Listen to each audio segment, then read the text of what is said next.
Hello everyone. इस video में हम लोग बायोलॉजी का एक इम्पॉर्टेंट चैप्टर है जिसको हम लोग इस वीडियो में कंप्लीट करने वाले हैं। ये चैप्टर है मोनेरा जगत। इसी पूरे चैप्टर को हम लोग इस वीडियो में कंप्लीट करेंगे। तो आइए स्टार्ट करते हैं। तो देखिए इसमें पहला टॉपिक दिया गया है जीवाणुओं के बारे में, जिनको हम लोग बैक्टीरिया कहते हैं।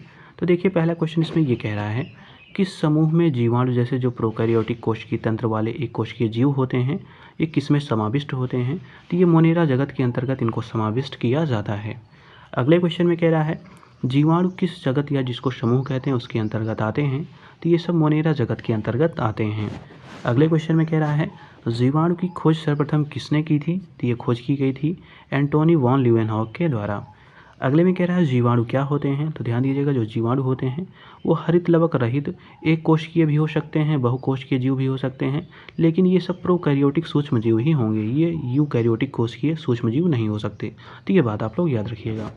अब अगला देखिए, अगले क्वेश्चन में ये कह रहा है जीवाणु कहाँ पाए जाते हैं। तो ये प्रायः सभी स्थानों पर पाए जाते हैं। अगले में कह रहा है गर्म पानी के कुंडों, गहरे समुद्र, जो तप्त कंदराएँ हैं और जो अंटार्कटिका की बर्फ़ हैं, ऐसे जो जीवन यापन हेतु अति जटिल निवास स्थान है, यहाँ पर कौन निवास कर सकता है। तो यहाँ पर भी जीवाणु निवास कर सकते हैं। मतलब कहने का तात्पर्य है कैसी भी कंडीशन हो, हर जगहों पर जो ये हैं जीवाणु हैं ये पाए जाएंगे।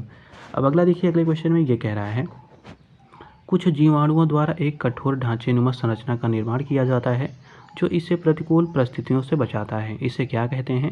तो इसे ही कहते हैं अंतःबीजाणु, या जिसको हम लोग एंडोस्पोर्स भी कहते हैं।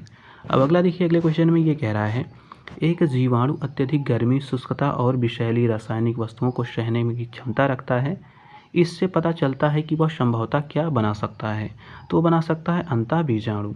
अब अगला देखिए, अगले क्वेश्चन में ये कह रहा है किस जीवाणु में केवल एक सिरे पर फ्लैजेला होता है, उसे क्या कहा जाता है। तो उसको कहते हैं मोनोट्राइकस। अगला देखिए, अगले क्वेश्चन में ये कह रहा है जो ग्राम पॉजिटिव हैं और ग्राम नेगेटिव बैक्टीरिया हैं, उनके मतलब कह रहा है उनमें अंतर के लिए कौन सा तत्व उत्तरदायी होता है। तो होता है कोशिका भित्ति। मतलब कोशिका भित्ति के डिफरेंस की वजह से इनमें दोनों में अंतर पाया जाता है। अगले में कह रहा है कौन से जो जीवाणु हैं वो क्षणनुमा होते हैं। तो ये होते हैं बैसिली जीवाणु। अगले में कह रहा है किसे वनस्पति तथा जानवरों की सीमा रेखा पर माना जाता है। तो ये हैं सूक्ष्म जीवाणु। अगला क्वेश्चन देखिए, अगले क्वेश्चन में ये कह रहा है जो सूक्ष्म जीवाणु है जिनको बैक्टीरिया कहा जाता है को किससे देखा जा सकता है। तो इसको कंपाउंड सूक्ष्मदर्शी जो होती है उससे देखा जा सकता है। अगले में कह रहा है किसने जीवाणुओं को संघ, जिसको हम लोग साइजोमाइकोफाइटा कहते हैं, इसके अंतर्गत रखा है। तो ये रखा है ओसवाल्ड टिपो ने। अब अगला देखिए, अगले क्वेश्चन में ये कह रहा है किसने बताया कि किण्वन प्रक्रिया जीवाणुओं द्वारा होती है। तो ये बताया था लुई पास्चर ने। अगले में कह रहा है सूर्य के प्रकाश के जो अदृश्य अंग हैं, जिनको हम लोग भाग कहते हैं, से किसके द्वारा प्रकाश संश्लेषण किया जाता है। तो ये बैक्टीरिया के द्वारा किया जाता है। अब अगला देखिए, अगले क्वेश्चन में ये कह रहा है प्राचीन काल में दही जमाने में बायोटेक्नोलॉजी की प्रक्रिया में किसकी आवश्यकता होती थी। तो ये होती थी जीवाणुओं की। अगले में कह रहा है दूध से दही बनाने का कार्य कौन सा जीवाणु करता है। तो इसमें दो जीवाणु काम करते हैं। तो पहला जीवाणु है स्ट्रेप्टोकोकस, जिसको लैक्टिस कहते हैं, पहला ये हो गया। दूसरा होता है लैक्टोबैसिलस लैक्टिस। तो ये दो जीवाणु इसमें कार्य करते हैं। अब अगला देखिए, अगले क्वेश्चन में ये कह रहा है जल को जीवाणु रहित करने के लिए किसका उपयोग किया जाता है। काफ़ी इंपॉर्टेंट है, बहुत बार पूछा गया है। तो देखिए इसमें पहला होता है ओजोन, इसका भी यूज़ करते हैं। दूसरा है क्लोरीन डाइऑक्साइड, इसका भी यूज़ होता है। तीसरा है क्लोरीमीन, इसका भी यूज़ किया जाता है। अब अगला देखिए, अगले क्वेश्चन में क्या दिया हुआ है। तो देखिए अगले क्वेश्चन में कह रहा है दूध को दही में बदलने की प्रक्रिया जो है किस जीवाणु, जिसको बैक्टीरिया कहते हैं, इसके द्वारा होती है। तो ये होती है लैक्टोबैक्टीरिया के कारण। अगले में कह रहा है दूध किस बैक्टीरिया के कारण खराब होता है। तो ये होता है लैक्टोबैसिलस के कारण। अगले में कह रहा है पृथ्वी पर उपस्थित पहला प्रकाश संश्लेषी ऑक्सीजन उत्पन्न करने वाला जीव कौन है। तो ये है साइनोबैक्टीरिया। काफ़ी इंपॉर्टेंट क्वेश्चन है, इसको आप लोग याद रखिएगा। अब अगला देखिए, अगले क्वेश्चन में ये कह रहा है नीले हरे शैवाल की प्रमुख प्रजातियां कौन सी हैं। तो इनमें देखिए नॉस्टॉक आता है, एनाबीना आता है, ओलोशिरा आता है, क्लोरोथ्रिक्स, ये सब इसमें शामिल होते हैं। अगले में कह रहा है, अगला क्वेश्चन है किसे नाइट्रोजन फिक्सिंग जीवाणु जो है बैक्टीरिया कहते हैं, जो दलहनी फसलों की जड़ों में पाया जाता है। तो ये होता है राइजोबियम। अगला देखिए, अगले क्वेश्चन में ये कह रहा है नाइट्रोजन स्थिरीकरण जीवाणु कौन से हैं। तो देखिए इसमें राइजोबियम आते हैं, साइनोबैक्टीरिया, फ्रैंकिया आते हैं। तो ये सब जो हैं वो सब नाइट्रोजन स्थिरीकरण करने वाले जीवाणु कहलाते हैं। अब अगला देखिए, अगले क्वेश्चन में ये कह रहा है जो भोजन का विषाक्त होना, जिसको हम लोग बॉटुलिज्म कहते हैं, किस स्पीसीज के संदूषण से ये होता है। तो ये जो क्लोस्ट्रीडियम होता है उसी की वजह से ये होता है। अगला देखिए, अगले क्वेश्चन में ये कह रहा है आर्की बैक्टीरिया के एक समूह को किसके उत्पादन के लिए उपयोग में लाया जाता है, तो ये मीथेन के उपयोग में इसका यूज लाया जाता है। अगले में कह रहा है कौन सा जीवाणु मनुष्य की आंत में पाया जाता है, तो इसका नाम है एचेरेकिया कोलाई। याद रखिएगा, एस्चेरिया, ध्यान दीजिएगा, एस्चेरेकिया जो है, कोलाई जो है वो बैक्टीरिया है, वो मनुष्य की आंत में पाया जाता है। अब अगला देखिए, अगले क्वेश्चन में ये कह रहा है आंत के जीवाणु द्वारा क्या संश्लेषित होता है, तो ये विटामिन B12 होता है, विटामिन K12 होता है, मतलब K होता है जो इसके द्वारा संश्लेषित होता है। अब देखिए, जो संश्लेषित करने वाले एक जीवाणु होते हैं जिसको बैक्टीरिया कहते हैं, उनका नाम जान लीजिए। तो देखिए, उसका नाम होता है प्रोबायोटिक बैक्टीरिया, इसी के द्वारा इसका संश्लेषण किया जाता है। अब अगला देखिए, अगले क्वेश्चन में ये कह रहा है जो प्रोबायोटिक खाद्य हैं उनसे संबंधित सही तथ्य दिए गए हैं, इनको जान लेते हैं। तो देखिए, पहले इसमें जो स्टेटमेंट कह रहा है उसमें ये दिया हुआ है, इसमें कह रहा है प्रोबायोटिक खाद्य में जो सजीव जीवाणु होते हैं वो विद्यमान होते हैं जो मनुष्य के लिए लाभकारी माने जाते हैं, तो ये स्टेटमेंट सही है। दूसरे में कह रहा है प्रोबायोटिक खाद्य आंत जो होती है उसके फ्लोरा के अनुरक्षण में ये सहायता भी देते हैं, तो ये भी स्टेटमेंट सही है। अब अगला देखिए, अगले क्वेश्चन में क्या कह रहा है, तो देखिए अगले में कह रहा है कौन सा जीवाणु जल में पाए जाते हैं, तो ये होते हैं विब्रियो, साल्मोनेला तथा जो इकोलाई जो होते हैं, इकोलाई, ये सब क्या होते हैं, ये सब जल में पाए जाते हैं। अगले में कह रहा है किस जीवाणु के पौधे में जो किरीट पिटिका होती है नामक रोग होता है, तो ये होता है एग्रोबैक्टीरिया ट्यूमेफेसियंस में। तो ध्यान दीजिएगा, कह रहा है जो किस जीवाणु से पौधे में जो किरीट पिटिका नामक रोग होता है, तो इस जीवाणु का नाम है एग्रोबैक्टीरियम ट्यूमेफेसियंस, ये इसका नाम है। अब अगला देखिए, अगले क्वेश्चन में ये कह रहा है किसने पता लगाया कि पशुओं में जो एंथ्रेक्स है, मनुष्य में जो क्षय रोग है तथा हैजा जीवाणुओं जो हैजा होते हैं ये जीवाणुओं के द्वारा होते हैं, तो ये बात पता लगाई थी रॉबर्ट कोच ने। अब अगला देखिए, अगला इसमें टॉपिक है शैवाल से संबंधित, इनको जान लेते हैं। तो देखिए, पहला क्वेश्चन इसमें ये कह रहा है कि प्रोटिस्टा जगत के अंतर्गत कौन से जीव आते हैं, तो इनमें एक कोशिकीय जो यूकैरियोटिक जीव होते हैं वो आते हैं, जैसे देखिए जो शैवाल हैं तथा जो संघ प्रोटोजोआ हैं इसके अंतर्गत ये आते हैं। अब अगला देखिए, अगले क्वेश्चन में ये कह रहा है शैवाल किस जगत के अंतर्गत आते हैं, तो ये सब प्रोटिस्टा जगत के अंतर्गत आते हैं। अगले में कह रहा है शैवालों के अध्ययन को क्या कहते हैं, तो इसको फाइकोलॉजी कहते हैं। अगले में कह रहा है किस समूह के पौधों को सामान्यतः शैवाल कहा जाता है, तो जो थैलोफाइटा होते हैं इनको सामान्यतः शैवाल कहा जाता है। अगले में कह रहा है एक पादप समूह जिनके पौधों की जड़ जो हैं, तने हैं और जो पत्तियाँ हैं नहीं होती हैं उसे क्या कहा जाता है, तो इसको थैलस कहा जाता है, इनको क्या कहते हैं, थैलस इनको कहते हैं। अब अगला क्वेश्चन देखिए, अगले क्वेश्चन में कह रहा है पादपों के किस समूह के अंतर्गत सबसे साधारण जो केंद्रिक संरचना वाले पादप आते हैं, तो इसको हम लोग थैलोफाइटा कहते हैं। अगले में कह रहा है शैवाल सबसे प्राचीन पौधे हैं जो विशेष रूप से कहाँ पर पाए जाते हैं, तो ये पानी में पाए जाते हैं। अगले में कह रहा है शैवाल किस प्रकार के पादप हैं, तो जो शैवाल हैं वो पर्ण जो हरित होता है वो उससे युक्त होते हैं, संवहन ऊतक रहित होते हैं तथा भ्रूण रहित भी होते हैं, आत्मपोषी होते हैं तथा सेल्यूलोज भित्ति वाले होते हैं, मतलब जो सेल्यूलोज होता है उसकी भित्ति में इसमें पाई जाती है। अब अगला देखिए, अगले में कह रहा है जो स्वापोषी होते हैं शैवाल अपना भोजन किस प्रकार बनाते हैं, तो ये प्रकाश संश्लेषण की क्रिया द्वारा बनाते हैं। अगले में कह रहा है जो शैवालों में उपस्थित वर्णक होते हैं उनके आधार पर कितने वर्गों में इन्हें विभाजित किया गया है, तो इनको 3 वर्गों में विभाजित किया गया है। पहला है क्लोरोफाइसी जिसके अंतर्गत हरा शैवाल आता है जिनमें हरे वर्णक भी शामिल होते हैं। दूसरा है रोडोफाइसी, इसके अंतर्गत लाल शैवाल आते हैं, लाल वर्णक जिनमें होता है। अगला तीसरा इसमें है फीमोफाइसी जिसके अंतर्गत भूरा शैवाल आता है, इसमें भूरा वर्णक पाया जाता है। अब अगला क्वेश्चन देखिए, अगले में कह रहा है शैवालों में खाद्य पदार्थ किस रूप में पाया जाता है, तो ये स्टार्च के रूप में होता है। अगले में कह रहा है किन पौधों का शरीर जड़, तना और जो पत्तियाँ होती हैं उनमें अलग नहीं होता है, तो ये होता है स्पाइरोगाइरा में। मतलब कह रहा है किन पौधों के जो शरीर होता है उनमें जड़, तना और जो पत्तियाँ होती हैं इनमें अलग नहीं होता, तो ये होता है स्पाइरोगाइस गाइरा, ध्यान दीजिएगा क्या है, स्पाइरोगाइरा। अब अगला देखिए, अगले में कह रहा है जो स्पाइरोगाइरा है वो है क्या, तो वो नीलहरित शैवाल है। अगले में कह रहा है पाउंड सेल किसे कहते हैं, तो ये स्पाइरोगाइरा को कहते हैं। अगला देखिए, अगले में कह रहा है जो स्पाइरोगाइरा है मुख्यतः किस प्रकार के जल में ये पाया जाता है, तो ये स्थिर और स्वच्छ जल में पाया जाता है। अगले में कह रहा है मूलोथ्रिक्स मुख्यतः किस प्रकार के जल में पाया जाता है, तो ये मंद गति व बहाव वाले जो स्वच्छ जल होते हैं वहाँ पे मूलोथ्रिक्स पाया जाता है। अगले में कह रहा है क्लेमाइडोमोनास क्या है, तो ये एक कोशिकीय हरित शैवाल है। अगले में कह रहा है शैवाल के जनन तंत्र अस्पष्ट होते हैं अतः उन्हें क्या कहते हैं, अतः इसलिए इसको कहा जाता है क्रिप्टो गेम। ध्यान दीजिए क्या कहा जाता है, क्रिप्टो गेम इसको कहा जाता है। अगले में कह रहा है कारा किस प्रकार का पौधा है, तो ये गैस संवहनीय पौधा है। अगले में कह रहा है लाल बर्फ किसकी उपस्थिति के कारण लाल होती है, तो ये एक हरित शैवाल के कारण होती है। अब इस हरित शैवाल का नाम जान लीजिए, तो इसका नाम है क्लेमाइडोमोनास नेवेलिस, ये इसका नाम है। अब अगला देखिए, अगले में कह रहा है, अगला क्वेश्चन इसमें कह रहा है बेला संगमो जो है में एक रंजित डाइनोफ्लैजेलेट जो होता है के अति समृद्ध वाले सुस्पष्ट पुष्पपुंज होते हैं। ये कह रहा है जो ये पुष्पपुंज होते हैं ये क्या कहलाते हैं, तो ये कहलाते हैं लाल ज्वर। विशेषता ये होते क्यों हैं लाल ज्वर, तो देखिए विशेष जो शैवाल होते हैं जिनका नाम है डाइनोफ्लैजेट, इनके कारण ये लाल ज्वर की तरह से दिखते हैं। मतलब जो ये रेड कलर है ये एक शैवाल है जिसका नाम है डाइनोफ्लैजेट, इसके कारण ये लाल दिखते हैं। अब अगला देखिए, अगले क्वेश्चन में ये कह रहा है महासागरों में मौजूद शैवालों की विशाल मात्रा किसका अतिहीन स्रोत उत्पन्न कर सकती है, तो ये मीथेन का जो स्रोत है वो अति उत्पन्न कर सकती है। मतलब मीथेन की जो मात्रा है वो ज़्यादा कर सकती है। अब अगला देखिए, जो प्रमुख लाभदायक शैवाल हैं उनको जान लेते हैं। तो देखिए इस साइड में शैवाल हैं, इस साइड में इनके उपयोग हैं, इस साइड में ये कहाँ पे पाए जाते हैं, किस देश में ये दिए गए हैं।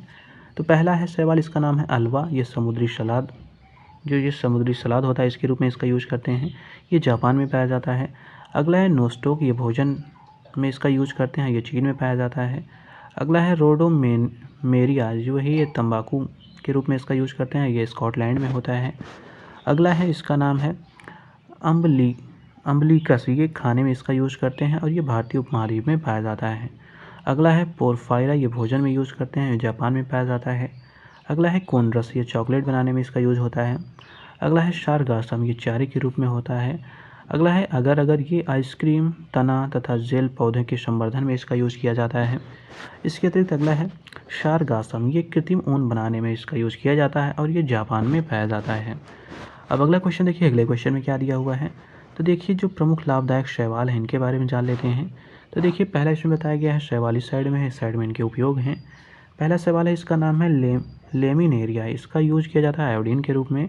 अगला है कैराड्रस, इसका श्रृंगार प्रसाधन के रूप में, शैम्पू बनाने में, जूतों की पॉलिश को बनाने में, तो यहाँ सब इसका यूज किया जाता है। अगला है नॉस्टाक, जो एनावीना है, इसका यूज कहाँ पे होता है, तो ये नाइट्रोजन स्थिरीकरण में इसका यूज होता है। अगला कह रहा है जो कारा है, जिसको कारा है, दूसरा है नाइट्रेला, इसका यूज किया जाता है मलेरिया के उन्मूलन में। अगले में कह रहा है क्लोरेला, इसका यूज कहाँ पे होता है, इसका यूज होता है प्रतिजैवक प्रकाश संश्लेषण की क्रिया में इसका यूज होता है। अब दूसरा इसमें अगला टॉपिक है कवक, जिसको हम लोग फंगस कहते हैं, इसके बारे में जान लेते हैं। तो देखिए पहला क्वेश्चन इसमें ये कह रहा है कि कवक किस समूह के अंतर्गत आते हैं, इनमें स्पष्ट विभेदित शरीर रूपरेखा नहीं होती, तो ये थैलाफाइटा समूह के अंतर्गत कवक आते हैं। अगले में कह रहा है कवकों का अध्ययन क्या कहलाता है, इसको माइकोलॉजी कहा जाता है। अगले में कह रहा है कवकों की संरचना किस प्रकार की होती है, तो ये हरित लवक रहित होते हैं, संवहन ऊतक रहित होते हैं, लेकिन इनमें केंद्रक पाया जाता है, मतलब केंद्रक युक्त ये होते हैं। अगले में कह रहा है जो कवक होते हैं उनकी कोशिका भित्ति किसकी बनी होती है, तो ये काइटिन की बनी होती है। अगले में कह रहा है कवक जो होते हैं वो सदैव किस प्रकार से पोषित होते हैं, तो ये परपोषित होते हैं। अगले में कह रहा है कवकों में प्रजनन किस प्रकार का होता है, तो जो कवक होते हैं उनमें 3 प्रकार से प्रजनन होता है। पहला प्रकार है वर्धी, दूसरा है लैंगिक और तीसरा है अलैंगिक। यह 3 प्रकार से कवकों में प्रजनन होता है। अगले में कह रहा है जो राइजोपस है, मशरूम है, एस्परजिलस है तथा डबल रोटी की जो फफूंद है, जैसे कवकों में प्रजनन किस प्रकार का होता है, तो इसमें होता है बीजाणुओं के द्वारा। अब अगला देखिए, अगले क्वेश्चन में ये कह रहा है कवकों में भोज्य पदार्थ किस रूप में संचित रहता है, तो ये ग्लाइकोजन तथा वसा के रूप में संचित रहता है। अगले में कह रहा है ईस्ट, जिसको हम लोग खमीर कहते हैं, ये है क्या, तो ये एक कवक है। अगले में कह रहा है ब्रेड बनाने में किसका उपयोग होता है, तो खमीर, जिसको ईस्ट कहते हैं, इसका यूज होता है। अगले में कह रहा है कुकुरमुत्ता, जिसको मशरूम कहते हैं, किस प्रकार का ये कवक है, तो ये मृतोपजीवी प्रकार का कवक है। अगले में कह रहा है खमीर, जिसको ईस्ट कहते हैं, किस प्रकार का ये जनन करता है, तो ये मुकुलन प्रकार का जो जनन होता है वो ये करता है। अब अगले में कह रहा है मुकुलन में किस प्रकार की कोशिकाओं का उत्पादन होता है, तो ये असमान अनुजात कोशिकाओं का इसमें उत्पादन होता है। अगले में कह रहा है मुकुलन के माध्यम से लैंगिक अलैंगिक प्रजनन किस में होता है, तो ये होता है ईस्ट में। अब अगला क्वेश्चन देखिए, अगले क्वेश्चन में ये कह रहा है मुकुलन द्वारा कौन पुनरुत्पादित होता है, तो ये होते हैं खमीर और हाइड्रा। अगले में कह रहा है बीजाणु उत्पन्न करने वाला पादप कौन सा है, तो ये है डबल रोटी की जो फफूंद होती है वो बीजाणु उत्पन्न करती है। अगले में कह रहा है राइजोपस किसके द्वारा प्रजनन करता है? तो ये जो विषाणु निर्माण होता है इसके द्वारा ये प्रजनन करता है। अगले में कह रहा है जो बीजाणु निर्माण है उसके द्वारा करता है। अगले में कह रहा है कीड़वन क्या है?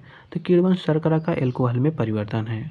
अगले में कह रहा है कौन सा जो सूक्ष्म जीव है शराब उद्योग में एल्कोहलिक कीड़वन में प्रयुक्त होता है? तो इसका नाम है ईस्ट। अगले में कह रहा है जो एथेनॉल होता है उसके व्यावसायिक उत्पादन में कौन सा खमीर यूज में लाया जाता है? तो इसका नाम है सैकरोमाइसिस सेरेविसी। याद रखिएगा, काफ़ी इंपॉर्टेंट क्वेश्चन है।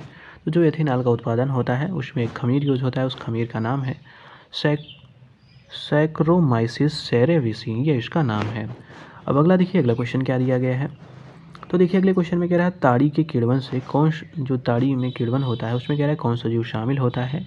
इसका नाम है सैकेरोमाइसिस, इसका ये नाम है। अगले में कह रहा है ईस्ट और मशरूम क्या है? तो ये सब फफूंद के एग्जाम्पल्स हैं। अगले में कह रहा है ब्रेड बनाने में इस्तेमाल किया जाने वाला खमीर कीड़वन के लिए किस रूप में कार्य करता है? तो ये उत्प्रेरक के रूप में कार्य करता है। अगले में कह रहा है मशरूम क्या है? तो ये एक कवक है जिसको हम लोग फंगस कहते हैं। अगले में कह रहा है रसेदार सब्जियों में प्रयोग होने वाला मशरूम क्या है? तो ये कवक है। अगले में कह रहा है सेप्रोट्रोफ क्या होते हैं? तो ये सब कुकुरमुत्ते के एग्जाम्पल्स हैं। अगले में कह रहा है कवक का मांसल बीजाणु धारण करने वाले फलने वाला अंग क्या है? तो ये है कुकुरमुत्ता। अगला देखिए, अगले में कह रहा है ऐसे कवक जो अपने भोजन के लिए विशेषकर कीड़ों पर निर्भर रहते हैं उन्हें क्या कहा जाता है? तो उनको एंटोमोपैथोजेनिक कहा जाता है। अगले में कह रहा है जो प्लाज्मोडियम है किसके द्वारा जनन करता है? तो ये बहुविखंडन के द्वारा जनन करता है। अगले में कह रहा है एगेरिकस किस प्रकार का जीव है? तो ये बहुकोशिकीय जीव है। अगले में कह रहा है कौन सा कवक सबसे जहरीला है? तो ये है अमीनेटा फ्लोरिडिस, ये जो है वो कवक है, ये सबसे जहरीला कवक है। अगले में कह रहा है कौन सा एक कवक और उच्चतर पादपों की जड़ों के बीच उपयोगी प्रकार्यात्मक सहचर्य है? तो ये है कवक मूल जिसको माइकोराइजा कहा जाता है। अब अगला देखिए, अगले में कह रहा है माइकोराइजा जो है वो किसका एक सहजीवी प्रबंधक है? तो ये कवक और पौधों के मध्य ये एक प्रकार से संबंध जो क्या है ये प्रबंधन का काम करता है। अब अगला है लाइकेन। लाइकेन के बारे में जान लेते हैं। तो देखिए पहला क्वेश्चन ये कह रहा है लाइकेन जो होते हैं वो किस समूह के अंतर्गत आते हैं? तो ये थैलोफाइटा के अंतर्गत आते हैं। अगले में कह रहा है लाइकेन होते हैं किसके बीच का संबंध है? ये तो शैवाल और कवक के बीच के ये संबंध है। काफ़ी इंपॉर्टेंट है, बहुत बार पूछा गया है ये। अगला क्वेश्चन देखिए, अगले में कह रहा है लाइकेन किन दो जातियों के सहचर्य के परिणाम स्वरूप बनते हैं? तो ये कवक और जो शैवाल होते हैं उनके परिणाम स्वरूप ये सहचर्य के माध्यम से बनते हैं। अब अगला देखिए, अगले में कह रहा है शैवाल और कवक के मिलने से लाइकेन बनता है जिसे क्या कहते हैं? तो इसको हम लोग सहजीविता कहते हैं, जिसको इंग्लिश में म्यूचुअलिज्म कहते हैं। अगला देखिए, अगले में कह रहा है लाइकेन जो एक नग्न चट्टान पर भी पारिस्थितिकी अनुक्रम को प्रारंभ करने में सक्षम है, वास्तव में किन के सहजीवी सहचर्य हैं? तो ये शैवाल और कवक के माध्यम से ये अपना कार्य करते हैं। कहने का मतलब ये है कि जो लाइकेन है वो अगर एक चट्टान है वहाँ पे भी ये क्या होता है, वहाँ पे भी ये फल फूल सकता है। क्यों फल फूल सकता है? क्योंकि देखिए यहाँ पे ये जो शैवाल होते हैं और कवक होते हैं इनके माध्यम से ये क्या कहते हैं सहजीवी रिलेशन बना लेते हैं और वहाँ पे भी ये अपना जीवन है इस्टेब्लिश कर लेते हैं। अब अगला देखिए, अगले में कह रहा है जो लिटमस रंजक है ये कहाँ से प्राप्त किया जाता है? तो लाइकेन से प्राप्त होता है। अगले में कह रहा है लाइकेन के कवक घटक को क्या कहते हैं? तो इसको बायोंट कहते हैं। क्या है? माइकोबायोंट है ये। अगले में कह रहा है लाइकेन के शैवाल घटक को क्या कहते हैं? तो इसको हम लोग फाइकोबायोंट कहते हैं। अगले में कह रहा है लाइकेन के अधिकांश जो कवक घटक हैं किससे संबंधित होते हैं? तो ये होते हैं एस्कोमाइसीड्स से ये संबंधित होते हैं। अगले में कह रहा है वायु प्रदूषण के अच्छे सूचक कौन हैं? तो ये हैं लाइकेन। अगले क्वेश्चन में कह रहा है लाइकेन की वृद्धि पर किसकी जो होती है सूक्ष्म मात्राओं कह रहा है किसकी सूक्ष्म मात्राओं का प्रभाव पड़ता है? तो ये सल्फर डाइऑक्साइड का प्रभाव पड़ता है। अब अगला देखिए, अगले क्वेश्चन में ये कह रहा है जो पादप जगत है जिनके अंतर्गत हम लोग थैलोफाइट्स के बारे में जानेंगे। तो देखिए पहला क्वेश्चन थैलोफाइट में ये कह रहा है कि जो थैलोफाइट समूह है इसके अंतर्गत कौन कौन से पादप आते हैं? तो इनमें देखिए कवक आते हैं, शैवाल आते हैं, लाइकेन आते हैं। काफ़ी इंपॉर्टेंट क्वेश्चन है, इसको आप लोग याद रखिएगा। अगले में कह रहा है किसमें विभेदित शारीरिक जो है रूपरेखा है वो नहीं पाई जाती? तो ये होते हैं थैलोफाइटा। अब अगला क्वेश्चन देखिए, अगले क्वेश्चन में क्या दिया हुआ है। तो देखिए अगला इसका प्रकार है ब्रायोफाइटा, इसके बारे में जान लेते हैं। तो देखिए कह रहा है उभयचर जिसको हम लोग एम्फीबियन कहते हैं पौधे किस समूह के अंतर्गत आते हैं? तो ये बायोफाइटा के अंतर्गत आते हैं, ब्रायोफाइटा के अंतर्गत। अगले में कह रहा है जो ब्रायोफाइटा है को पादप जगत का उभयचर क्यों कहा जाता है? क्योंकि इसके बारे में ये कहा जाता है कि ये भूमि पर उगते हैं किंतु निषेचन के लिए जल की इनको आवश्यकता होती है। अब अगला क्वेश्चन देखिए, अगले में कह रहा है किस में कह रहा है संवहन ऊतक या वास्तविक जड़ों का अभाव पाया जाता है? तो ये होता है ब्रायोफाइटा। अगले में कह रहा है जो ब्रायोफाइटा होते हैं इनमें जड़ों के स्थान पर क्या पाया जाता है, तो मूलाभास यहाँ पे पाया जाता है। अगले में कह रहा है जो फाइट्स हैं इनकी निचली बाह्य सतह कोशिकाओं के बढ़ने वाले उभार को क्या कहते हैं, तो इनको कहा जाता है राइजाइड। क्या कहा जाता है, राइजाइड इनको कहा जाता है। अगले क्वेश्चन में कह रहा है रिक्सिया मार्केंसिया जो मॉस है, एंथोसिरोस है तथा स्पेगनम है, ये सब पादप किस समूह के अंतर्गत आते हैं, तो ये सब ब्रायोफाइटा के अंतर्गत आते हैं। अगले में कह रहा है किस समूह के पौधों में संवहनीय मंडल का अभाव पाया जाता है, तो ये होते हैं ब्रायोफाइटा। अगले में कह रहा है युग्मोद्भिद किसका प्रमुख चरण होता है, तो ये ब्रायोफाइटा का एक प्रमुख चरण होता है। अगले में कह रहा है संवहन तंत्र का न होना किसका विशिष्ट लक्षण है, तो ये है ब्रायोफाइटा का। अगले में कह रहा है भ्रूण बनाने वाले पौधे जिसको हम लोग एम्ब्रियोफाइटा कहते हैं, इसका सबसे साधारण व आद्य समूह कौन सा है, तो ये है ब्रायोफाइटा। अगले में देखिए अगले क्वेश्चन में ये कह रहा है जो ब्रायोफाइटा हैं इनमें किस प्रकार का जनन पाया जाता है, तो ये लैंगिक और अलैंगिक दोनों प्रकार के जनन इसमें पाए जाते हैं। अगले में कह रहा है सबसे बड़ा ब्रायोफाइटा कौन सा है, तो ये है डाउसोनिया। अगले में कह रहा है सबसे छोटा ब्रायोफाइटा कौन सा है, तो ये है जूओप्सिस। क्या है, मतलब जो जूओप्सिस है वो सबसे छोटा ब्रायोफाइटा है, और सबसे बड़ा ब्रायोफाइटा पूछा जाए तो वो है डाउसोनिया। अब अगला देखिए जो ब्रायोफाइटा है इनके उपयोग कहाँ पे, इनका प्रयोग कहाँ पे होता है, तो मृदा अपरदन को रोकने में इनका यूज किया जाता है। काफ़ी इंपॉर्टेंट सब क्वेश्चन, इसको आप लोग याद रखिएगा। तो जो ब्रायोफाइटा है इनका मृदा अपरदन रोकने में यूज़ करते हैं, बाढ़ रोकने में भी इनका यूज़ होता है, ईंधन जो स्फेग्नस होता है इसके रूप में इसका यूज़ करते हैं, चिराग जिसको स्फेग्नस कहते हैं इसमें बत्ती के रूप में एस्किमो द्वारा इसका यूज़ किया जाता है, जो एस्किमो जनजातियाँ होती हैं इनका यूज़ करती हैं। अगले में कह रहा है एंटीसेप्टिक के रूप में भी यूज होता है, भोज्य पदार्थों के रूप में ये यूज किया जाता है। तो ये इतने सारे यूज हैं ब्रायोफाइटा के। अब अगला देखिए अगले में कह रहा है टेरिडोफाइटा, इसके बारे में जान लेते हैं। तो पहला क्वेश्चन टेरिडोफाइटा के बारे में है कि जो टेरिडोफाइटा है किस प्रकार के ये पादप होते हैं, तो जो टेरिडोफाइटा हैं ये बीज रहित संवहनीय पौधे होते हैं जो स्वतंत्र युग्मोद्भिद और स्पोरोफाइटा चरणों के साथ ये जीवन चक्र पूरा करते हैं। अब अगला देखिए अगले क्वेश्चन में ये कह रहा है संवहनीय ऊतक वाले जो विकास की दृष्टि से इनको माना जाता है पहले ज़मीनी पौधे कौन थे, तो ये थे टेरिडोफाइटा। अगले में कह रहा है किस वर्ग के अंतर्गत जो पर्णहरित है वह संवहन ऊतक युक्त अपुष्पोद्भिद पौधे होते हैं वो आते हैं, तो ये आते हैं टेरिडोफाइटा के अंतर्गत। अगले में कह रहा है बीज रहित जो संवहनीय पौधे हैं ये क्या कहलाते हैं, तो इनको हम लोग टेरिडोफाइटा कहते हैं। अगले में कह रहा है पादप जगत में फर्ण और फर्ण सहयोगी किस समूह के अंतर्गत आते हैं, तो ये सब टेरिडोफाइटा के अंतर्गत आते हैं। अगले में कह रहा है मार्सिलिया, सेरेटोप्टिस और जो एजोला हैं ये जैसे जलीय जो फर्ण हैं किस समूह के अंतर्गत आते हैं, तो ये सारे टेरिडोफाइटा के अंतर्गत आते हैं। अब अगला देखिए अगला क्वेश्चन क्या है, तो देखिए अगले क्वेश्चन में कह रहा है किस में पुनर्जीवन का गुण पाया जाता है, तो ये पाया जाता है सिलेजिनेला में। अगले में कह रहा है किसका उपयोग मेज़ों पर सजावट के लिए यूज होता है, तो ये होता है सिलेजिनेला। अगले में कह रहा है कौन से टेरिडोफाइटा में टेरिडोफाइटा है उसे सोना प्राप्त होता है, तो वह होता है इक्वेसेट्स। क्या होता है, इक्वेसेट में ये होता है जिससे सोना प्राप्त होता है। अब अगला देखिए अगले में कह रहा है जो टेरिडोफाइट्स हैं प्रजनन किस प्रकार के करते हैं, तो ये बीजाणुओं की सहायता से करते हैं। अगले में कह रहा है किन पौधे में गुप्त जननांग जो प्रजनक अंग होते हैं वो पाए जाते हैं, तो ये पाए जाते हैं मार्सिलियो में। याद रखिएगा अगर पूछा जाए किन पौधे में जो गुप्त प्रजनन अंग होते हैं वो पाए जाते हैं, तो ये होता है मार्सिलियो।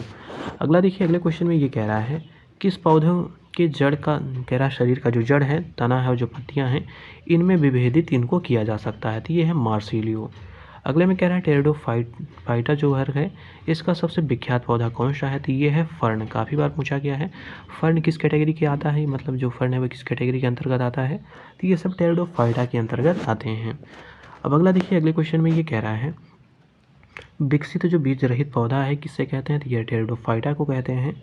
अगले में कह रहा है भारतीय टेरिडोफाइट है जीवाश्म का विस्तृत अध्ययन किसने किया था, तो ये किया था वनस्पति शास्त्री जिनका नाम था शुरंज, इन्होंने इसका विस्तृत अध्ययन किया था। अगले में कह रहा है किसके जो बीजाणु हैं दवाई के रूप में प्रयोग किए जाते हैं, तो ये है लाइकोपोडियम। अगला देखिए अगले क्वेश्चन में कह रहा है जो टेरिडोफाइट्स हैं इनका प्रयोग सब्जी के रूप में किया जाता है, तो देखिए जो मार्सिलिया हैं तथा जो सिरेटोप्टिस हैं इनका यूज सब्जी के रूप में किया जाता है। अगले में कह रहा है किसका उपयोग चारे के रूप में किया जाता है, तो ये है टेरिडियम। ध्यान दीजिएगा क्या है, टेरिडियम जो है इनका उपयोग चारे के रूप में होता है। वहीं अगर टेरिडोफाइटा में सब्जी के रूप में पूछा जाए तो ये है मार्सिलिया और सिरेटोप्टिस, ये जो दो हैं, इनका यूज किया जाता है सब्जियों के रूप में। अब अगला देखिए, अगले में कह रहा है जो अनावृत बीजी हैं जिम्नोस्पर्म जिनको कहा जाता है, याद रखिएगा अनावृत बीजी कहा जाए या इंग्लिश में इसको जिम्नोस्पर्म कहा जाता है। तो देखिए पहला क्वेश्चन इसमें ये कह रहा है कि जो अनावृत बीजी होते हैं किन्हें कहते हैं। तो अनावृत बीजी जिसको हम लोग जिम्नोस्पर्म कहते हैं, इनको आमतौर पर अनावृत प्रकार के बीजों के रूप में जाना जाता है। क्यों जाना जाता है? कह रहा है क्योंकि उनमें जो फूल हैं वो नहीं लगते और उनके बीज एक विशेष अंडाशय में निहित होने के बजाय पौधों की प्रजनन संरचनाओं की सतह पर ही विकसित हो जाते हैं, इसलिए इसको अनावृत बीजी कहते हैं। अब अगला देखिए, इसमें दूसरा क्वेश्चन ये कह रहा है किसमें स्पष्ट वार्षिक वलय बनते हैं, तो ये होते हैं अनावृत बीजी। अगले में कह रहा है किसके बीजों में बीजावरण जिसको हम कहते हैं नग्न बीजी नहीं पाया जाता, तो ये होते हैं अनावृत बीजी। अगले में क्या है, कह रहा है अशाखित तथा नग्न बीजी पादप होते हैं, तो ये होते हैं अनावृत बीजी। अगले में कह रहा है सबसे अधिक संख्या में गुणसूत्र किसमें पाए जाते हैं, तो ये पाया जाता है टेक्सोडियम, इसका क्या नाम है, टेक्सोडियम मैक्सिकेनम, ये इसका नाम है। अगले में कह रहा है किन पुष्पहीन पौधों में जो पौधा है शंकुफल और बीज का उत्पादन करता है जिसमें अंडाशय के भीतर बीज नहीं होते, तो ये होता है अनावृत बीजी। अगले में कह रहा है किन पौधों में संवहनीय ऊतक जाइलम और फ्लोएम पाए जाते हैं, तो ये पाए जाते हैं अनावृत बीजी में। अगले में कह रहा है अनावृत बीजी किस प्रकार के पौधे होते हैं, तो ये समरूद्भिद होते हैं जिनको हम लोग इंग्लिश में जीरोफाइट्स भी कहते हैं। अगला देखिए, अगले में कह रहा है अनावृत बीजी पौधों के जननांग प्रायः किस प्रकार के होते हैं जिनमें शंकु का निर्माण होता है, तो ये होते हैं एक लिंगी। अगले में कह रहा है किसमें बहुभ्रूणता पाई जाती है, तो ये अनावृत बीजियों में पाई जाती है। अगले में कह रहा है अनावृत या नग्न बीजी किससे निर्मित होते हैं, तो ये होते हैं अनावृत बीजी में। अगले में कह रहा है जो चीड़ हैं, देवदार हैं, सिकोया हैं, फर हैं, स्प्रूस हैं, फ्रेडरा हैं, ये सब किस समूह के अंतर्गत आते हैं, तो ये सारे अनावृत बीजी हैं। ये बात याद रखिएगा, काफ़ी इंपॉर्टेंट क्वेश्चन है ये। अब अगला देखिए, अगले क्वेश्चन में क्या दिया हुआ है। तो देखिए अगले क्वेश्चन में ये कह रहा है किसे जिम्नोस्पर्म का मेवा कहा जाता है, तो ये कहा जाता है चिलगोजा को। अगले में कह रहा है चिलगोजा किससे प्राप्त होता है, तो ये पाइनस से प्राप्त होता है। अगले में कह रहा है कवक तो जो पाइनस होता है इसकी जड़ को क्या कहते हैं, तो इसको माइकोराइजल कहते हैं। अगला देखिए, अगले में कह रहा है जो तारपीन का तेल है किस पेड़ से प्राप्त होता है, तो ये चीड़ के पेड़ से प्राप्त होता है। अगले में कह रहा है जो सेड्रस का तेल है किस पेड़ से प्राप्त होता है, तो ये देवदार से प्राप्त होता है। अगले में कह रहा है सेडकॉस तेल जो होता है वो किस पेड़ से प्राप्त होता है, तो ये जो पेरस का लकड़ी है, जूनिपेरस की लकड़ी, उससे ये प्राप्त होता है। अगले में कह रहा है किनके तनों में मंड निकालकर खाने वाला साबूदाना बनाया जाता है, तो ये साइकस का यूज़ किया जाता है। अगले में कह रहा है किसके बीज अंडमान की जनजातियों द्वारा खाए जाते हैं, तो ये हैं साइकस। अगले में कह रहा है किसका जो सागोपाम है जिसको हम लोग किसे कह रहा है सागोपाम कहा जाता है, तो ध्यान दीजिएगा जो साइकस है इसे को सागोपाम कहा जाता है। अगले में कह रहा है किसे जीवित जीवाश्म कहा जाता है, काफ़ी इंपॉर्टेंट है, तो ये साइकस को कहा जाता है। क्या कहा जाता है, जीवित जीवाश्म कहा जाता है।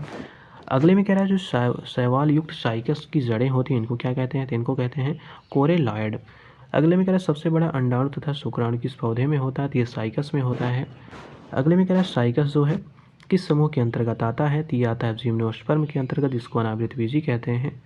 अगले में कह रहा है अच्छी तरह से विभेदित जो प्रजनन ऊतक हैं इनके साथ जो पौधे अंततः बीज बनाते हैं वो क्या कहलाते हैं, तो इनको हम लोग फैनरोगम कहते हैं। क्या कहते हैं, फैनरोगम इनको कहा जाता है। अगले में कह रहा है सबसे मोटा तना किस जिम्नोस्पर्म का होता है, तो ये होता है टेक्सोडियम मैक्सिकेनम, ये इसका नाम है। अब अगला है अनावृत बीजी जिसको हम लोग एंजियोस्पर्म कहते हैं, इसके बारे में जान लेते हैं। तो देखिए पहला क्वेश्चन इसमें ये कह रहा है कि जो आवृत बीजी पौधे होते हैं या पादप होते हैं किसे कहते हैं, तो कह रहा है ऐसे पादप जिनके बीज सदैव फल के अंदर पाए जाते हैं उन्हें आवृत बीजी कहते हैं। अगले में कह रहा है आवृत बीजी पादप कितने प्रकार के होते हैं, तो 3 प्रकार के होते हैं। इनमें पहला प्रकार है शाक, दूसरा है झाड़ियाँ, तीसरा है वृक्ष। तो ये सब क्या है, आवृत बीजी के एग्जाम्पल्स हैं। अब अगले में कह रहा है आवृत बीजी पादप में प्रजनन भाग होते हैं वो कहाँ पर स्थित होते हैं, तो पुष्प में होते हैं। अगले में कह रहा है किस पादप वर्ग में दोहरा निषेचन पाया जाता है, तो ये होते हैं आवृत बीजियों में। अगले में कह रहा है किस प्रकार के पादप समूह में परागण होता है, तो ये आवृत बीजियों में होता है। अगले में कह रहा है आवृत बीजी पौधों की पत्तियों में किस प्रकार की जो शिरा रचना होती है वो पाई जाती है, तो इसमें 2 प्रकार की रचनाएं पाई जाती हैं। अगले में कह रहा है कुनैन जो मलेरिया के लिए एक औषधि है वह किससे प्राप्त होती है, तो आवृत बीजी पौधे से प्राप्त होती है। अगले में कह रहा है जो सहचर कोशिकाएं हैं सिर्फ किस में पाई जाती हैं, तो ये आवृत बीजियों में पाई जाती हैं। अगले में कह रहा है संगुणित जो बीज होते हैं संगुप्त बीज, ध्यान दीजिएगा संगुप्त बीज जो हैं किसकी विशिष्ट विशेषताएं हैं, तो ये आवृत बीजियों की विशेषताएं हैं। अगले में क्या है, करकुटा जो अमरबेल है किस प्रकार का परजीवी है, तो ये आवृतबीजी पादप है। अगले में कह रहा है पोस्ते का पौधा किस प्रकार का पादप है, तो ये अभी आवृतबीजी पादप है। अब अगला क्वेश्चन देखिए अगले में क्या दिया हुआ है। तो देखिए अगले क्वेश्चन में ये कह रहा है जो आवृतबीजी पादप होते हैं को बीज के आधार पर कितने वर्गों में बांटा गया है, तो इनको दो भागों में बांटा गया है। पहला प्रकार है एक बीजपत्री, दूसरा है द्विबीजपत्री, तो ये इसके दो पार्ट हैं। अब अगला देख लेते हैं, जो पहला है एक बीजपत्री, इनके बारे में जान लीजिए। तो देखिए इसमें पहला क्वेश्चन ये कह रहा है कि एक बीजपत्री पादप की मुख्य विशेषताएं क्या क्या होती हैं। तो पहले इसकी विशेषता होती है कि इनमें बीजों में केवल एक बीजपत्र पाया जाता है। अगली इसकी विशेषता है इनकी जड़ें प्रायः अधिक विकसित नहीं होती हैं। अगले में कह रहा है इनके जो संवहन होते हैं, संवहन पूल में कैम्ब्रियन नहीं पाया जाता है, मतलब इनका जो संवहन होता है संवहन पूल उसमें कैम्ब्रियम नहीं पाया जाता। तो ये इनकी तीन विशेषताएं हैं। अब अगला देखिए अगले क्वेश्चन में ये कह रहा है गेहूँ, चावल, मक्का, ज्वार, बाजरा, जौ, जई, गन्ना, बाँस जो एक प्रकार की घासें हैं, कह रहा है किस पादप वर्ग के अंतर्गत आते हैं, तो ये सब एक बीजपत्री के अंतर्गत आते हैं। तो इन एग्जाम्पल को आप लोग याद रखिएगा। अब अगला देखिए अगले में कह रहा है जो नारियल है, ताड़ है, खजूर है, सुपारी है किस प्रकार ये पादप वर्ग के अंतर्गत आते हैं, तो ये सब एक बीजपत्री होता है उसके अंतर्गत आते हैं। अगले में कह रहा है लहसुन किस प्रकार का पादप है, तो ये भी एक बीजपत्री का एग्जाम्पल है। अगले में कह रहा है कौन सा मानव निर्मित धान्य अनाज है जो प्रकृति में नहीं पाया जाता, तो यह है ट्रेटिकेल। अगला देखिए अगले में कह रहा है महत्वपूर्ण एक बीजपत्री पौधे हैं और उनके कुल दिए गए हैं, इनको जान लेते हैं। तो देखिए इस साइड में दिया गया प्रमुख पौधे और इस साइड में इनके कुल दिए गए हैं। तो देखिए जो लहसुन है, प्याज है, शतवार है, ये सब क्या है, ये सब लिलिएसी कुल के अंतर्गत आते हैं। अगले में कह रहा है जो गेहूँ है, चावल है, ज्वार है, बाजरा है, मक्का है, जौ है, जई है, गन्ना है, बाँस है, दूब घास है, तो ये सारे ग्रैमिनी के अंतर्गत आते हैं। ये सब काफ़ी इंपॉर्टेंट है, इसको आप लोग याद रखिएगा क्योंकि बहुत बार ये क्वेश्चन एग्जामों में पूछे गए हैं। अब अगला देखिए दूसरा इसमें बताया जा रहा है जो ताड़ है, नारियल है, सुपारी है, खजूर है, ये पालमी के अंतर्गत आते हैं। अगला देखिए जो केला है, ये काफ़ी बार पूछा गया है, तो ये म्यूजेसी जो कुल है इसके अंतर्गत ये आता है। अब अगला देखिए अगला है द्विबीजपत्री, इनके बारे में जान लेते हैं। तो देखिए पहला क्वेश्चन ये कह रहा है कि वे आवृतबीजी पादप जिनके बीजों में दो बीजपत्र होते हैं उन्हें क्या कहते हैं, तो उनको द्विबीजपत्री कहते हैं। अगले में कह रहा है द्विबीजपत्री पादप की प्रमुख विशेषताएं दी गई हैं, इनको देख लेते हैं। तो देखिए पहली विशेषता इनके बीजों में द्विबीजपत्र पाए जाते हैं। दूसरी विशेषता है इनके जो संवहन पूल होते हैं उनमें कैम्ब्रियम पाया जाता है। अगले में कह रहा है इनकी पत्तियों में जालिका व सिरा विन्यास पाया जाता है। तो ये इनकी तीन कुछ प्रमुख विशेषताएं हैं। अब अगला देखिए अगले में कह रहा है जो मूली है, सलजम है, भिंडी है, मिर्च है, लौंग है, कपास है, अमरूद है, जामुन है, ये सब किस पादप के अंतर्गत आते हैं, तो ये सब द्विबीजपत्री के अंतर्गत आते हैं।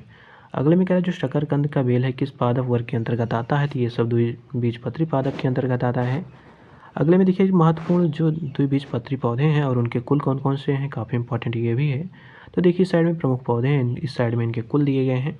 तो देखिए पहला है सरसों, मूली, शलजम, फूलगोभी, तो ये सब क्रूसीफेरी के अंतर्गत आते हैं। अगला है कद्दू, परवल, तरबूज, खरबूज, लौकी, खीरा, ककड़ी, करेला, टिंडा, चिचिंडा, ये सब जो हैं वो कुकुरबिटेसी जो कुल है उसके अंतर्गत ये आते हैं। अब अगला देखिए अगले में कह रहा है जो गेंदा है, सूरजमुखी है, गुलदाउदी है, सलाद है, जीनिया है, जंगली भंगरा है, ये सब क्या है, ये सब कंपोजिटी जो कुल है उसके अंतर्गत ये आते हैं। अब अगला देखिए अगले में क्या दिया गया है। तो देखिए यहाँ पे कुछ और दिए गए हैं एग्जाम्पल, इनको देख लेते हैं। तो देखिए जो चना है, मटर है, अरहर है, मूंग है, सेम है, सोयाबीन है, मूंगफली है, गुलमोहर है, अमलताश है, अशोक है, शीशम है, इमली है, बबूल है, नीम है, लाजवंती है, कत्था है, डहेलिया है, कुसुम है, तो ये सब क्या है, ये सब ल्यूमिनेसी जो वर्ग है या जिसको कुल कहते हैं उसके अंतर्गत आते हैं। अगले में कह रहा है जो गुलहड़, भिंडी, कपास है, ये सब मालवेसी कुल के अंतर्गत आते हैं।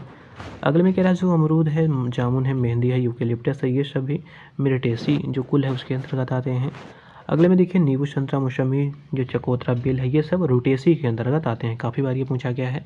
तो रूटेसी के अंतर्गत जो नींबू, संतरा, मौसमी, ये सब इसके अंतर्गत आते हैं। अगले में कह रहा है रोजेसी के अंतर्गत और भी कुछ। अब देखिए अगला है सेब, नाशपाती, गुलाब, रसभरी, ये सब रोजेसी के अंतर्गत आती हैं। तो पहला है रूटेसी और दूसरा है रोजेसी। अगले में कह रहा है बटर कफ, काला जीरा, ये सब रेनकुलेसी कुल के अंतर्गत आते हैं। अगले में कह रहा है जो आलू है, टमाटर है, बैगन है, लाल मिर्च है, धतूरा है, वेलाडोना है, तंबाकू है, तो ये सब सोलेनेसी है इसके अंतर्गत ये आते हैं। तो याद रखिएगा जो आलू है, टमाटर है, बैगन है, मतलब सब्जियां जो हैं वो सब सोलेनेसी के अंतर्गत आती हैं। अगले में कह रहा है जो धनिया है, जीरा है, लौंग है, सौंफ है, गाजर है, ये सब अम्बले जो एम्बेलिफेरी है, ध्यान दीजिएगा, जो एम्बेलिफेरी जो इसका कुल है उसके अंतर्गत ये आते हैं। अब ये पादपों का जो जंतु वैज्ञानिक नाम है ये काफ़ी इंपॉर्टेंट है, यही इसका लास्ट सेगमेंट है, इसके बाद ये जो चैप्टर ये कंप्लीट हो जाएगा। तो देखिए इसमें पहला दिया गया है, ये है ओशिमम टेंगुइफ्लोरम, ये किसका वैज्ञानिक नाम है? तो ये तुलसी का वैज्ञानिक नाम है। अगले में कह रहा है फाइकस बेंथालेंसिस, ये किसका वैज्ञानिक नाम है? तो ये बरगद का नाम है। अगले में कह रहा है एजा डायरेक्टा जो इंडिका है ये किसका वैज्ञानिक नाम है? तो ये नीम का है। अगले में कह रहा है मैंगीफेरा जो इंडिका है ये किसका वैज्ञानिक नाम है? तो ये आम का है। अगले में कह रहा है एम्बेलिका अफिसिनेलिस जो है वो किसका वैज्ञानिक नाम है? तो ये आंवले का नाम है।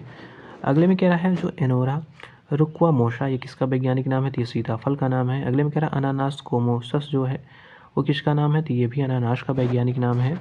अगले में कह रहा है मोरिंग ओलिफेरा किसका नाम है? तो ये ड्रामस्टिक का नाम है। अगले में कह रहा है पुनिका ग्रेनेटम जो है किसका वैज्ञानिक नाम है? तो ये अनार का है।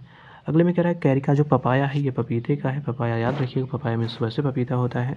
अगले में कह रहा है आर्टोकार्पस जो इंट्रीगा है ये किसका नाम है? तो ये कटहल का नाम है। एक क्रास जो सपोटा है ये किसका वैज्ञानिक नाम है? तो ये चीकू का नाम है। अगले में है डोलोनिक्स जो राजियारफिन है किसका वैज्ञानिक नाम है? तो ये गुलमोहर का नाम है। अगले में कह रहा है बाम्बूसा ड्रैंको कॉल्समस जो है वो किसका नाम है? तो ये बांस का नाम है। बैम्बू से याद रखिएगा, बैम्बू वैसे बांस होता है। अगले में कह रहा है ट्रैक्टोना जो ग्रैंडिस से लिन है ये किसका वैज्ञानिक नाम है? तो ये सागौन का नाम है। अगले में कह रहा है ग्रेवलिस रोबस्टा जी किसका ये नाम है? तो ये सिल्वर ओक का नाम है। अब अगला है ओकोशिया अरेबिका, ये किसका नाम है? तो ये बबूल का वैज्ञानिक नाम है। अब अगला देखिए अगले में क्या दिया गया है, तो देखिए यहाँ पे कुछ महत्वपूर्ण पौधा भी है, उनके वनस्पति के नाम दिए गए हैं, इसको हम लोग दूसरे वीडियो में कवर करेंगे, बस इतने दिए गए हैं, इनको हम लोग एक सेपरेट वीडियो में कवर कर लेंगे। उसके बाद जो ये टॉपिक है हम लोग का ये पूरी तरह से कंप्लीट हो गया। अब दूसरे टॉपिक को हम लोग कवर करेंगे जो कि है पादप आकार की। तो मिलते हैं अगले वीडियो में एक नए टॉपिक के साथ।